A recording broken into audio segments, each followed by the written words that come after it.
Bom dia, boa tarde, boa noite. Boa noite se você está nos ouvindo ao vivo, às 8h30, horário de Brasília. Hoje nós vamos falar sobre futebol ruim, né? Na última live nós começamos falando sobre futebol bom, que era futebol paraense, e agora nós vamos falar sobre futebol ruim. Vamos começar, nós vamos falar sobre Brasileirão, Libertadores, a garfada que o Bahia tomou no Sul-Americana, Europa League. Começando com Brasileirão, né? Nós vamos falar do jogo do Botafogo, São Paulo e Botafogo, em São Paulo. Eu vou dar a bola pro nosso amigo Lucas Carnevale. Podem chamar ele de Carnaval aí nos comentários. E já que o nosso amigo São Paulino não está aqui hoje, né? Vou dar a bola pro nosso amigo Lucas, que está estreando aqui na nossa live. Pode falar, Lucas. Olha, primeiramente, boa noite a todos, boa noite a todos que estão nos ouvindo pelas ondas da internet. Bom, olha, não desconsidere nosso amigo Zé Leandro, que é São Paulino e botafoguense, e que até hoje eu não sei como ele se sentiu ontem. Por quê? Porque foi São Paulo e Botafogo, a rodada atrasada ainda do primeiro turno do Brasileirão, e o São Paulo está na liderança e o Botafogo está no Z4. Eu não entendo até agora como meu amigo estava se sentindo com esse jogo. Até porque foi um placar elástico de 4-0 e que o São Paulo teve o absoluto controle do jogo. Tipo assim, o dinizismo, que é essa tática do Diniz, que estava em descrédito até os 7 primeiros jogos do Brasileirão, hoje está dando muito o que falar por causa da efetividade contra times, apesar de não serem tão bons, mas times que vinham com raça e que estão tentando escapar do rebaixamento. Não querendo desmerecer, porque goleadas contra Flamengo, contra outros times, são comuns agora na vida do São Paulo. Até hoje eu não sei se esse tabu, que já está há quase 8 anos, de títulos do São Paulo vai ser quebrado de fato com o Brasileirão. Ontem eu vi nos jornais, o São Paulo ganhou, em tese, o título simbólico do primeiro turno. Que a gente sabe aqui, não só entre a crônica esportiva, mas nós mesmos torcedores, sabemos que isso não vale de nada. O que vale é o título em si. O que a gente pode falar sobre esse jogo? Primeiro, o placar foi construído logo desde os 7 minutos do primeiro tempo. Tipo assim, foram 2 gols do Brenner, se não me engano. Foi um gol do Reinaldo, ou como chamam, de Quignaldo. E teve mais um gol também, que eu não lembro agora o nome do rapaz, mas foi o último gol e tal. Tá, o que a gente pode discutir sobre isso? Primeiro, a gente vê a situação Pô, cara, eu te pago pra decadente. saber o nome dos caras, tu não sabe, pô. Quem dera se tu me pagasse. Se tu me pagasse, eu podia largar meu emprego de boa aí. Como a gente tá precisando, a situação financeira complicada, né? A gente se presta a esse trabalho. Então. Exatamente, olha a situação do computador, né?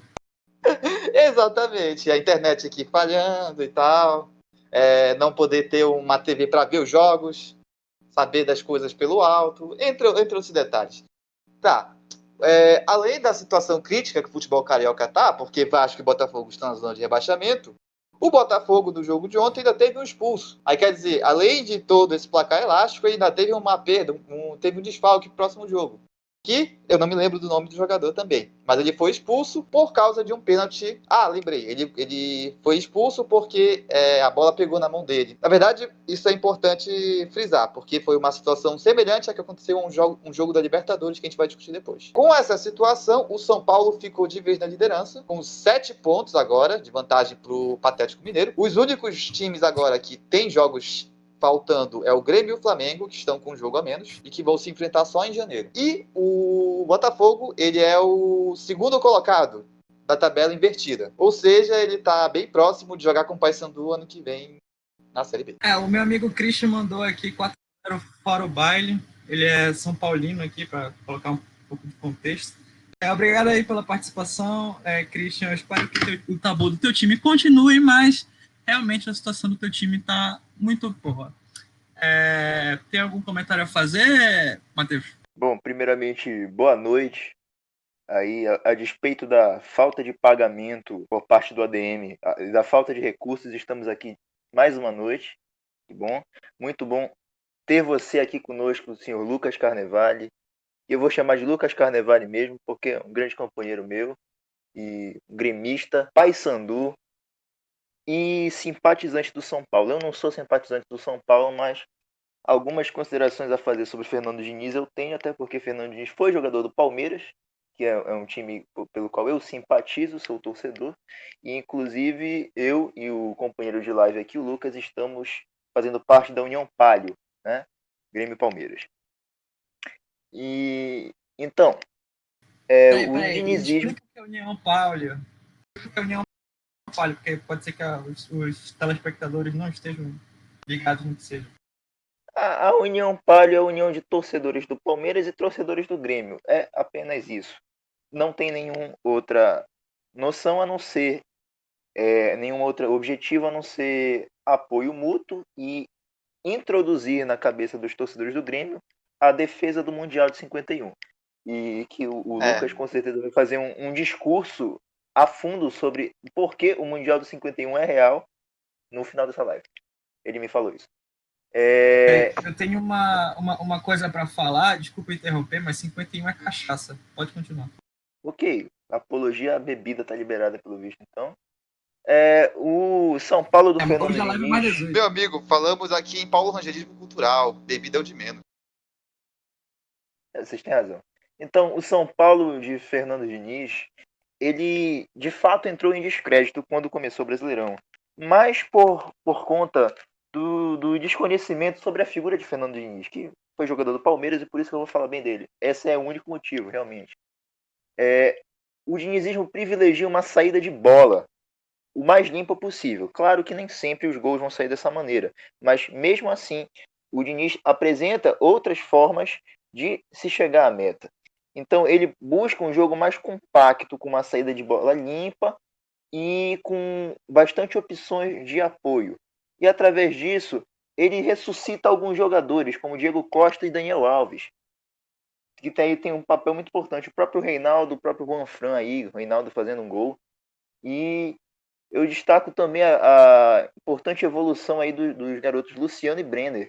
Luciano, uma movimentação muito interessante no último jogo.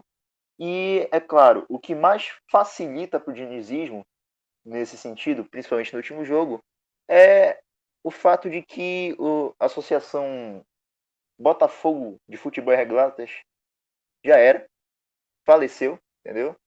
E, inclusive, eu tenho aqui me solidarizar por Keisuke Honda, por ter que estar passando por esse papel estranho na carreira dele de ter que jogar pelo Botafogo. Não está sendo fácil.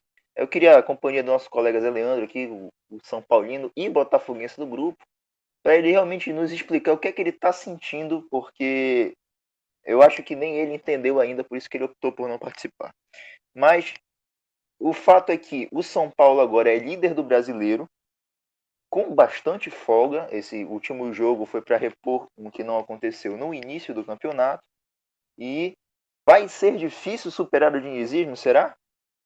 Saberemos aí nos próximos capítulos do Campeonato Brasileiro. O fato é que as estatísticas, a probabilidade de ganhar o campeonato realmente está muito favorável. Até a rodada antes dessa, né, contra o Botafogo, era um enorme 48%. Agora quanto está, né? Mas é isso, vamos passar a bola, já falamos do brasileiro, agora vamos falar a ladroagem que aconteceu com o meu Bahia.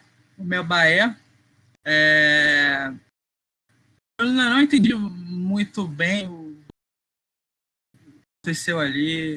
Eu não gosto de falar que passaram a mão no Bahia, mas é recorrente passar a mão no Bahia, então eu vou falar que passaram a mão no Bahia.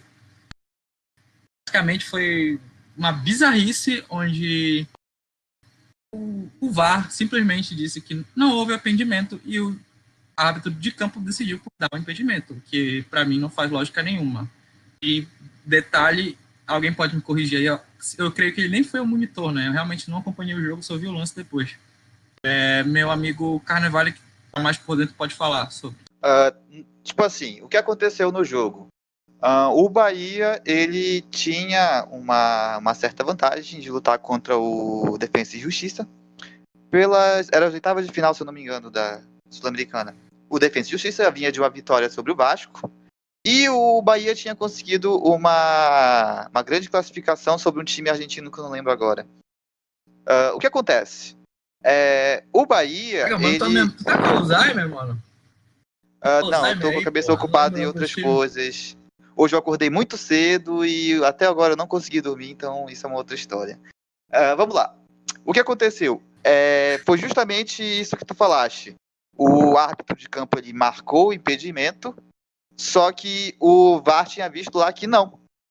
Tipo assim, tem aquela regra muito da escrota. Me desculpem eu ter me exaltado e tal, mas que é a regra de o árbitro, o bandeira no caso, não levantar a bandeira até que o lance seja concluído. Aí quer dizer, o cara lá, ele já tinha visto em tese que era impedimento em campo, ele deixou o lance correr, aconteceu o gol que manteria o Bahia na Sul-Americana, só que o que aconteceu? O impedimento tinha sido marcado, não era impedimento, porque o último zagueiro do Defensa e Justiça dava condição, dava uma perna, se não me engano, de condição para o Gilberto, e acabou que, mesmo o Gilberto marcando o gol que levaria o Bahia para as quartas, não valeu. Ou seja, meteram a mão no Bahia. Meu querido, eu só queria reiterar aqui. Pode falar. A informação é a seguinte: essa foi as quartas de final da Libertadores. Foi o primeiro jogo. Tá.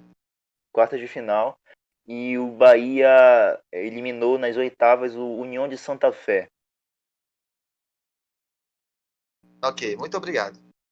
Então, vai ter a segunda, né? Então, na Fonte Nova. E aí o Defensa e Justiça passa com um gol de vantagem aí. Dependendo de um empate para se manter. Mesmo assim, é uma tremenda sacanagem. Porque tu tens todo aquele lance do gol fora. Se eles fizerem um único gol, já era. E vai precisar de 3. E é um clube que, assim, eu não assisti o jogo do Bahia, mas eu assisti o jogo Defensa e Justiça contra o Vasco da Gama, o segundo jogo, porque eu queria rir da cara do Vasco. E foi isso que eu consegui. Foi eficiente a minha tática de diversão naquela noite, porque o Ribamar me presenteou com vários lances incríveis. Inclusive, a gente deveria ter citado na primeira live aqui, mas acabamos passando batido, porque eu tinha passado mesmo. Aquela furada dupla foi sensacional. Ele tá até agora girando lá na Argentina. Não, era em São Januário. Ainda foi em casa, né, a derrota. E nesse jogo, a gente viu que o Defensa ele foi para se defender. Então, veja bem, é um clube que já vai para se defender da instituição Clube de Regatas Vasco da Gama. O que é que a gente vai esperar de um time desse? Entendeu? Eles não tinham intento de atacar o Vasco naquele jogo. Só de manter o empate, levar para os pênaltis e seja o que Deus quiser. Mas acabou que o Vasco favoreceu. Ele batalhou por uma eliminação e conseguiu uma eliminação. E aí o Bahia foi com sangue no jogo, foi para conseguir uma vantagem ampla agora nesse primeiro jogo das quartas e acabou tendo um embate duro, né? 2-2, depois um impedimento que foi totalmente roubado aí dentro de campo. Exatamente. E isso só reitera o favorecimento que, ou melhor, o desfavorecimento que a Conmebol propaga com clubes do Nordeste brasileiro, entendeu? A gente percebe vários exemplos disso Conmebol aí com o Bahia principalmente. CBF, né? E a CBF Conmebol também. e CBF. E só dando um lembrete, como está nas quartas e já está meio que caminhando para a sua fase final, o Bahia ele é o último brasileiro na Sul-Americana. E quer dizer, todos os outros, por vacilo ou por mesmo que tenham se esforçado, não conseguiram manter e tal, acabaram caindo 1-1 antes das quartas.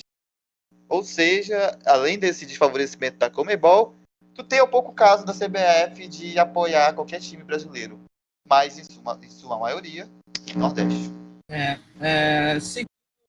Vamos falar dos jogos junto na Libertadores. Nós tivemos, no caso ontem e anteontem, nós tivemos o primeiro jogo do Palmeiras na terça-feira, Libertad Palmeiras, lá no Paraguai. Nós tivemos ontem o primeiro jogo, que foi às 7h15, foi Grêmio e Santos, não. Depois a gente teve, um pouco mais tarde, o jogo entre Boca e Internacional, né, lá na Bombonera. E vamos falar primeiro do jogo do Palmeiras. Eu vou dar bola para o Matheus para comentar o que achou do jogo. Bom, Se é que há alguma coisa para ser comentada desse jogo, é que a União Palio está ativa, porque nós empatamos um jogo em que nós não merecíamos ganhar, nós palmeirenses, né? Então, isso vem muito do Grêmio aí, a União Palio agindo aí. Provavelmente vai ser, Inclusive, foi o que eu aconteceu no acho que jogo não do vai ser a Grêmio, né? final, mas vai ser um jogo Grêmio e Palmeiras aí nessa Libertadores, com certeza. Que foram 2 jogos assim que quem não assistiu não perdeu muita coisa. Você perdeu uma expulsão besta de Lucas Lima, mas é o que você espera do Lucas Lima, que ele seja expulso de campo por idiotice, né? Uma entrada errada, reclamação no final do jogo, entendeu? O que expôs demais o Palmeiras, que foi imprensado o jogo inteiro pelo Libertad e que conseguiu um gol, uma jogada de bola parada com o gol do Gustavo Gomes, né, zagueiro paraguaio, e não tem muita coisa a se falar sobre isso. Aí a gente vai ter que passar por aperto mais uma vez, em mais um ano seguido, no segundo jogo da quarta de final da Libertadores. Como todo ano e como todo ano que tem que ser. Já está no projeto do Palmeiras passar por um papelão no primeiro jogo das quartas de finais e ter que correr atrás do prejuízo no segundo jogo. E assim será feito, né? Então, pode passar a bola já pro Grêmio e Santos. Que aí a gente tem assunto, pelo menos. Grêmio e Santos foi um jogo bem tenso, né? Teve muita confusão, quase que teve porradaria. A meu ver, foi mais ou menos isso que aconteceu com o jogo do Palmeiras. A União Palio realmente, né? O Grêmio estava tomando taca, até que no final houve uma expulsão e um pênalti marcado, né? No último minuto. O que você tem para falar sobre o jogo, Lucas? Bom, na verdade eu ia falar um pouquinho sobre a União Palio, que é o seguinte. Um pouco antes da União Palio, só para vocês terem uma noção, o Grêmio está em quarto lugar. Só que esse quarto lugar, ele está com muitas vitórias a menos que o Flamengo, que é o terceiro. Por que eu estou falando isso? Ele só chegou lá em cima, não foi por causa de vitórias, foi por causa de empates. Se tu for ver, nenhum time mais empatou do que o Grêmio no Brasileirão. Aí tu pode ver logo o primeiro resultado da União Palio. Os 2 times que nessa união jogaram terrivelmente. Essa é a palavra, Muito terrivelmente. provavelmente, Lucas, muito provavelmente na história do Brasil, na história do Campeonato Brasileiro, o time que mais empatou foi o Grêmio. Mais tarde faço a pesquisa, mas eu acho que é isso aí. Pois é, porque basta ver, os times do alto, eles só tem de 4 até 7 empates. O Grêmio tem quase 12 empates. Então é empate pra caramba. Aí quer dizer, e às vezes é empate que o time não deveria empatar, deveria ganhar, e tinha condições de ganhar, só que ele se esforçou tanto e acabou empatando. Por exemplo, só dar um único exemplo aqui antes de chegar no jogo da Libertadores. Grêmio e Corinthians. Grêmio e Corinthians foi 3 rodadas atrás. O Grêmio, na Arena do Corinthians, jogou com 2 jogadores a mais por quase meio tempo. E o detalhe, ele levou pressão do Corinthians. Quase que o Fagner fez o gol. Aí o que aconteceu? 0-0. Corinthians com risco de rebaixamento. E leva empate. Agora, para o jogo do Grêmio Santos de ontem, a gente tem algumas questões a discutir. Primeiro, o Santos estava sem o Soteldo. Estava sem o melhor jogador da altura de 1,58 m. Segundo, o Grêmio estava sem o Jean-Pierre, que tinha sido quebrado no último jogo, se não me engano, e ele estava em recuperação. Está em recuperação até agora. Só que ele já tem condições e já pode jogar pelo Brasileiro. Ou seja, os 2 times estavam com desfalques importantes. O que aconteceu? Um vacilo imenso do Vanderlei. Ele foi pular em cima da bola numa postura tão errada como o Júlio César na Copa de 2010. O que aconteceu? O cara do Santos estava no meio da área, aproveitou a bola e fez o gol. Isso foi logo no início foi no meio do primeiro tempo. Foram mais de 60 minutos quase de pressão do Santos. E a hora do Grêmio. Só que muito rara. O que foi acontecer? Uma coisa importante que eu tenho para falar esse ano eu estou feliz com a Libertadores porque nós não temos um Bressan. Mas o Santos agora ele tem um Bressan. Para quem não sabe, o Bressan foi o jogador que eliminou o Grêmio da Libertadores de 2018. Porque ele cometeu uma falta infantil no meio da área, querendo dar uma de goleiro e colocando a mão na bola. Dessa vez, o Bressan foi do Santos, que eu não sei o nome do jogador. Só sei que ele tentou tirar a mão da bola, assim como o pênalti do São Paulo, que eu já havia citado. Só que mesmo assim, ele estava dentro da área e a bola pegou no braço. Bola no braço em qualquer circunstância, dentro da área, é pênalti. O que acontece, mesmo que a parte da mídia tenha considerado que foi um roubo, foi no último minuto, pênalti, foi pênalti aqui. E quem foi bater? Diego Souza. Mesmo ele sendo velho, mesmo ele tendo muita experiência e mesmo ele tendo perdido o gol para o Cássio, ele fez o pênalti e levou o Grêmio a mais um glorioso empate. Agora o próximo jogo é na Vila Belmiro, quarta-feira que vem. É isso. É lamentável assim, a gente ver a situação do Santos, porque acaba tomando um gol de pênalti no último minuto de um jogador aposentado em atividade, né? Triste aí a situação do Santos. Exatamente. Imagina se fosse agora um jogo contra o Sport e levasse um gol do Lucas Mugni.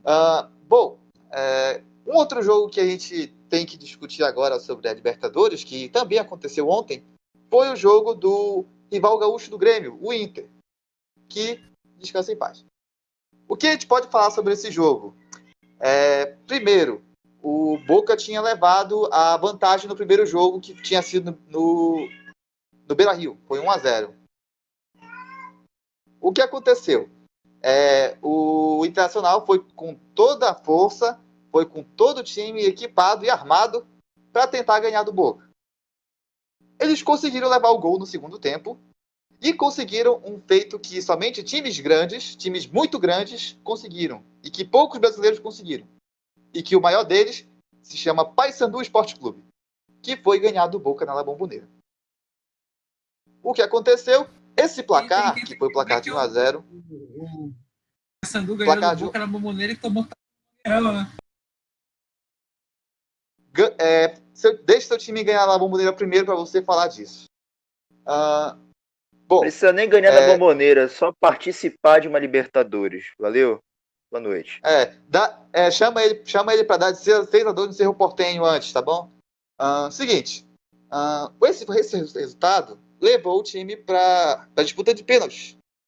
No primeiro momento, quem perdeu o pênalti foi o Boca. O Boca fez os 2 primeiros, perdeu o terceiro e o Inter fez todos. Só que o Inter perdeu o quarto pênalti. Aí a situação foi 4-4 para as alternadas.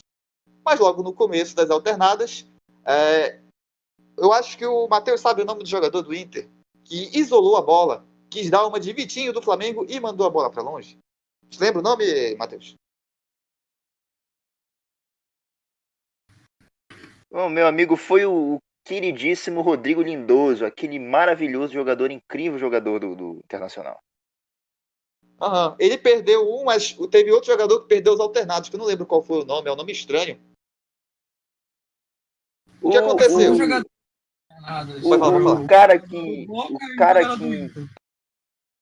O cara que errou as alternadas, eu não sei se chamar de jogador é correto, porque eu acredito que não seja jogador, não. Um torcedor que pagou para assistir o jogo dentro de campo, né? É o Peglow. Exatamente, esse aí. Eu ia falar que parece com nome de espiga, sei lá, eu não sei o nome. O que acontece? É um negócio zoado, né? Muito zoado. O que aconteceu? O Inter conseguiu um grande feito agora, no mesmo ano, em 2 competições diferentes. Ele conseguiu reverter os resultados que ele tinha perdido, mas conseguiu ser eliminado nos 2 com o mesmo técnico, Grande Abelão. E qual é o detalhe? Mesmo. Além do gigantesco Boca, para quem eles perderam, eles foram eliminados na Copa do Brasil pelo time gigante do Lisca Doido, América Mineiro. É isso.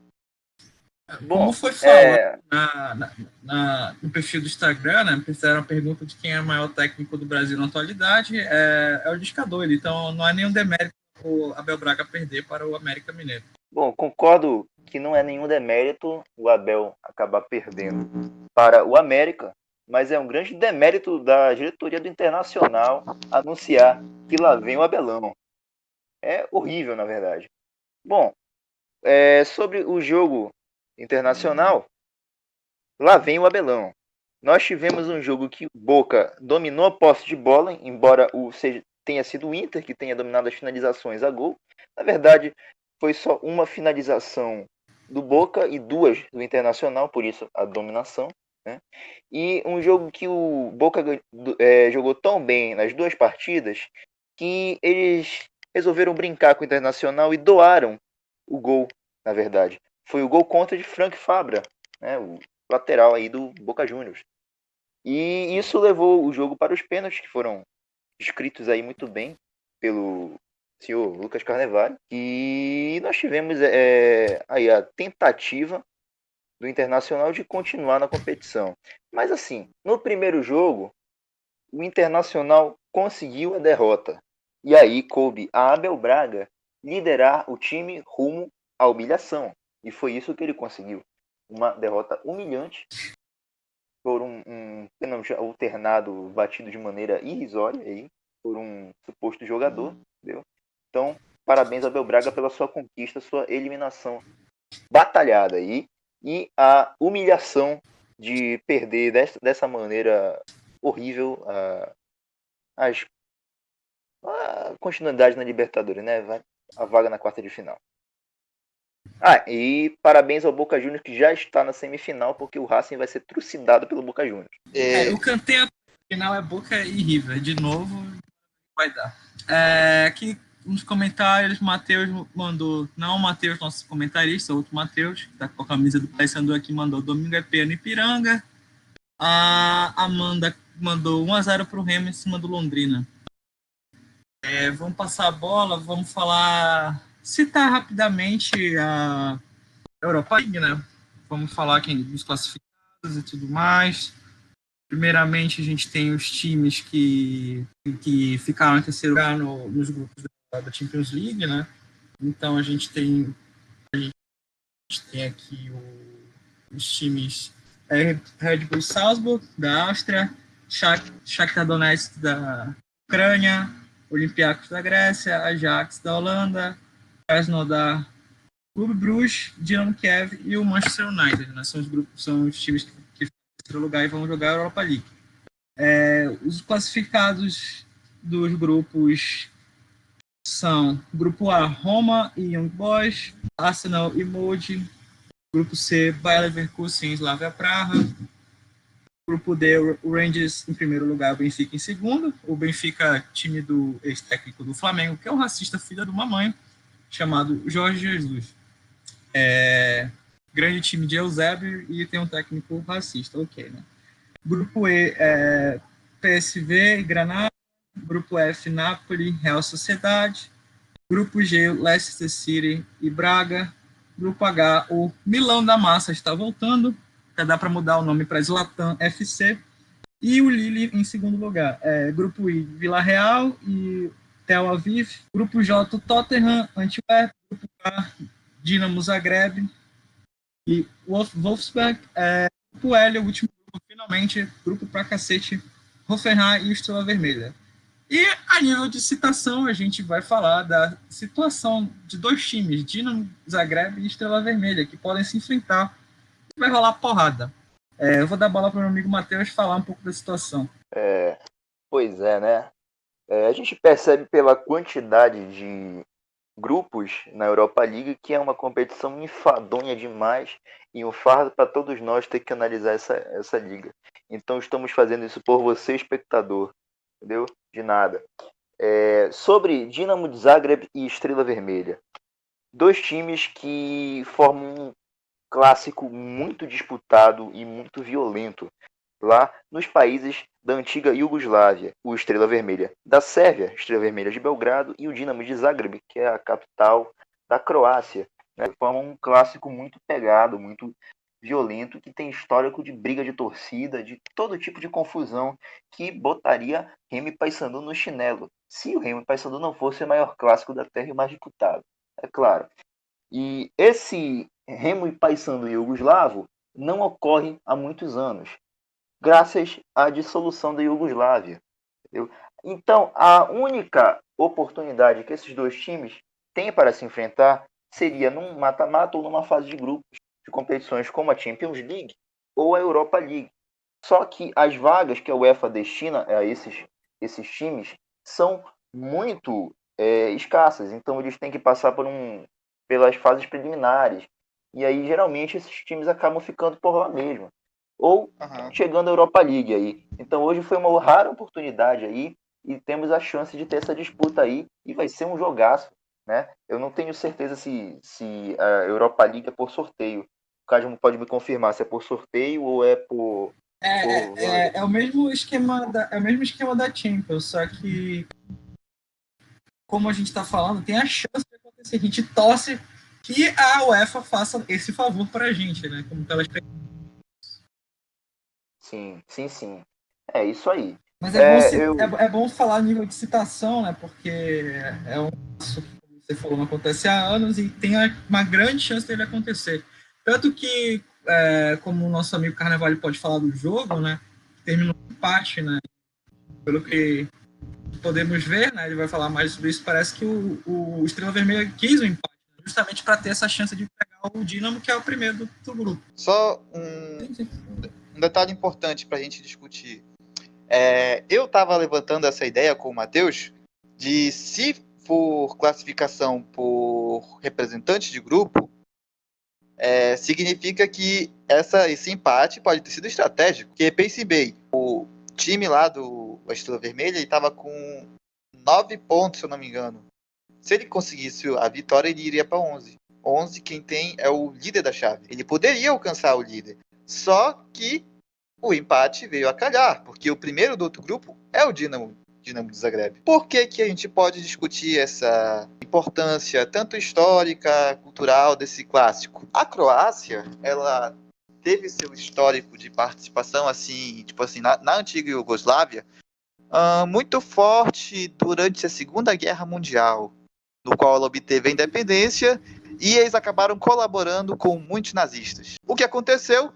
Os sérvios, eles acabaram criando uma defesa muito forte em torno de um líder, que foi o Josip Broz, mais conhecido como Tito. O Tito conseguiu unificar a resistência contra os nazistas e criou, tipo assim, várias milícias de caráter comunista e tal, socialista, que agregavam vários grupos políticos. Desses grupos surgiram dois times. O primeiro, que é o Estrela Vermelha, que era o time do partido do Tito, e o time dele, e o Partizan, que era o time das Forças Armadas. Esses dois fazem um dos maiores clássicos do mundo, que, como o meu colega Matheus falou, deixaria Repá de chinelo se o Repá não fosse o maior clássico do universo.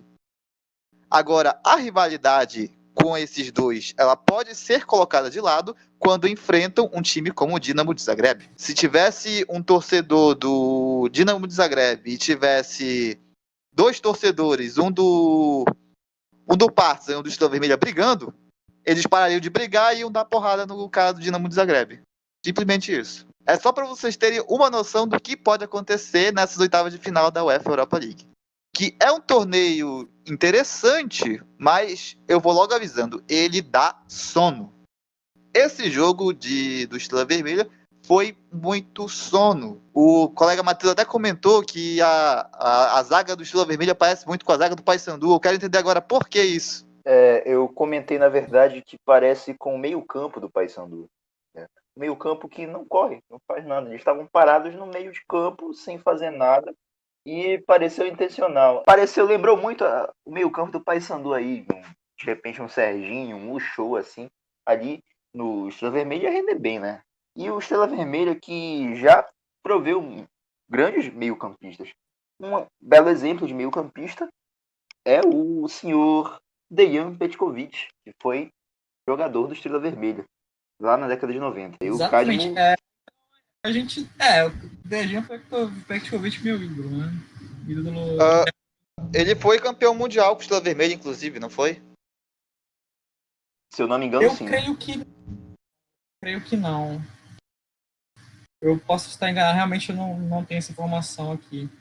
Enquanto eu passo a bola para outro assunto, vocês podem pesquisar aí para confirmar. Mas, assim, falando uma correção, uma coisa a falar, né? A gente está esperando que aconteça esse clássico, né? Porque isso fica a critério do sorteio e a gente torce para que eu faça o seu trabalho, que o UEFA nunca faz nada que pode dois times juntos para ter cagada. E, enfim, só uma coisa, não se chama, o campeonato não se chama Europa, se chama Sevilha League. Ele vai ser rebatizado e o Sevilha, inclusive, só não vai ganhar esse ano porque ele se classificou para as oitavas de final da Champions League. E falando na Champions League, né? Campeonato ruim demais. Não se compara nada a segundinha do Parazão. Mas vamos falar desse campeonato, vamos falar dos jogos que ocorreram ontem, que a gente teve o primeiro jogo das 2h55, que foram Liverpool e Midtjylland. O Liverpool já estava classificado com a vaga de primeiro lugar garantida. O Jürgen Klopp decidiu botar o time sub-20, basicamente, um time misto, com os jogadores titulares e a zaga ele colocou o Fabinho e o Reece Williams para começar e depois ele substituiu colocar outro zagueiro sub-20. E o Midtjylland tinha que fazer o gol, né? Pelo amor de Deus, a zaga sub-20 do... Não é sub-20, sub-18 do Liverpool e os caras não conseguem fazer gol.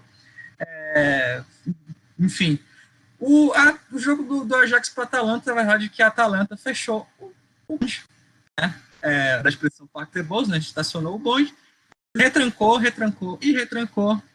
conseguiu fazer uma bola e fez o gol. E o Ajax, de novo, peida para time pequeno, né? Com todo respeito à Atalanta, mas a Atalanta, por nível de curiosidade, só tem um título na toda a sua história, que é um título de Copa Italiana. Então, a gente teve esses dois resultados. Teve o jogo do PSG que foi adiado, nós falamos na última live, foi uma atitude ridícula da UEFA que adiou o jogo para 1 hora e os jogadores corretamente decidiram não entrar em campo. Eu não vou entrar em muitos detalhes, porque nós falamos isso na última live, mas o PSG simplesmente atropelou o Istambul. O jogo foi 5-1, hat-trick do menino Ney e 2 gols do Mbappé. Depois nós tivemos o jogo das 17 horas e a gente teve os outros grupos acontecendo, né? O grupo A, o Bayern já tinha classificado, garantido a primeira vaga. A decisão foi basicamente a da segunda vaga entre Salzburg e Atlético de Madrid. O Atlético de Madrid ganhou na Áustria.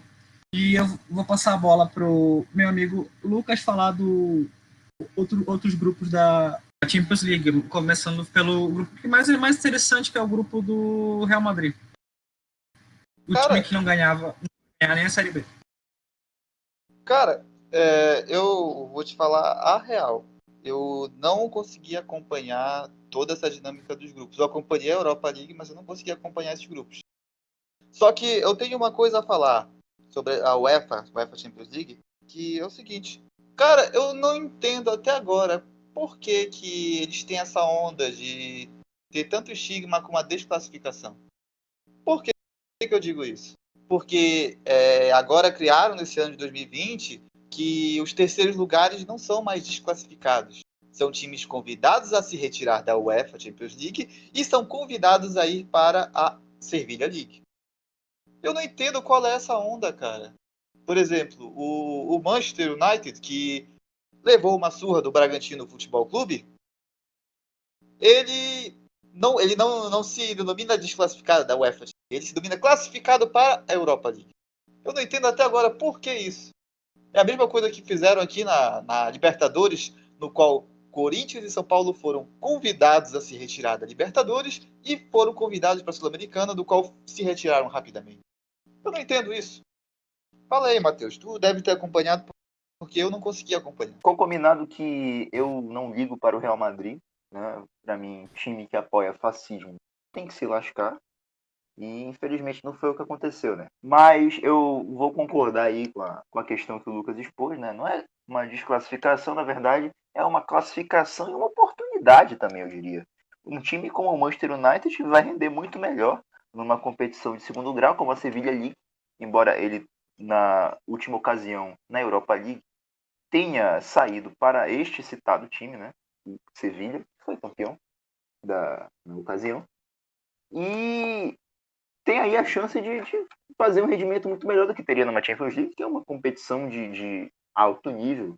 Claro que dentro dos limites, porque, como postulado aqui pelo nosso apresentador, é uma competição ruim. É um futebol mal apresentado.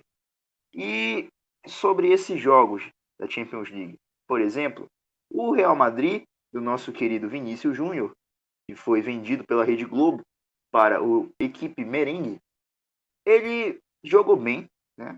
Atacou o tempo todo, apertou o Borussia com o nome impronunciável, mas que vocês fiquem sabendo que não é o Borussia Dortmund. E ele se classificou, mas infelizmente o nosso Borussia, que não é o Dortmund, vai ter que fechar as portas, porque sofreu 2 gols de Karim Benzema e o primeiro gol foi com assistência de Lucas Vazquez.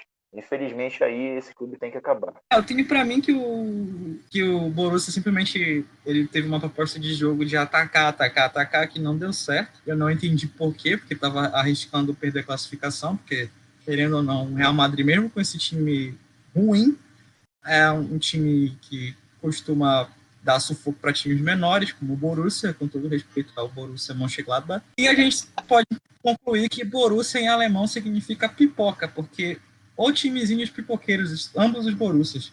Mas eles acabou dando certo, o Shakhtar não conseguiu fazer o gol lá em Milão, a Inter um lance inacreditável em que o Lukaku tira a bola de cima da linha, só que o problema é que a cabeçada foi de um jogador do time dele, que foi o Alexis Sanchez, né? Então foi uma situação extremamente bizarra e o Inter ficou em quarto colocado e não pegou vaga nem na Europa League. Incrível a situação do Inter. Eu vi isso, foi incrível. incrível. A questão é que os jogadores Romelu Lukaku e Alexis Sanchez foram jogadores sob o comando aí de José Mourinho e Ole Gunnar Solskjaer. São 2 visionários, né? E que sempre optam também, eles estão aí à frente da maioria dos clubes europeus, que tem esse estigma com a desclassificação, que na verdade é uma classificação. E eles sempre optam por botar o clube onde ele vai render mais, entendeu? Então o Inter passando à frente ali, chegando a terceiro, não ia render tão bem assim na competição Europa League. Então preferiu o jogador Lukaku brilhantemente jogou a bola para fora do campo para que eles não se classificassem e competissem apenas ali no torneio italiano, na região italiana. E aí, assim, tendo mais chances de render aí numa competição. Aí foi estratégia aí, bem pensada pelo Romelu Lukaku. Tirando as zoeiras à parte, a nível de curiosidade, como o Real Madrid estava ganhando o jogo lá na Espanha, se a Inter fizesse o gol que o Lukaku não deixou, a Inter passava na frente do Borussia Mönchengladbach. Por isso que eu disse que Borussia em alemão significa pipoca, porque eles peidaram para o Real Madrid, que não ganha nem a Série B, né? Não ganha nem do CRB. Não, porque não ganha nem do CRB. Foi esse o comentário original. Então, concluindo isso por hoje, a gente ainda tem um jogo da Libertadores para falar, mas não vamos comentá-lo, porque o time argentino não interessa, que é o jogo do River Plate. Como eu falei, a final vai ser Boca e River, podem anotar. E, então a gente conclui isso por hoje, gente. Inscrevam no canal, ativem o sininho, né, para ficar ligado nas nossas lives.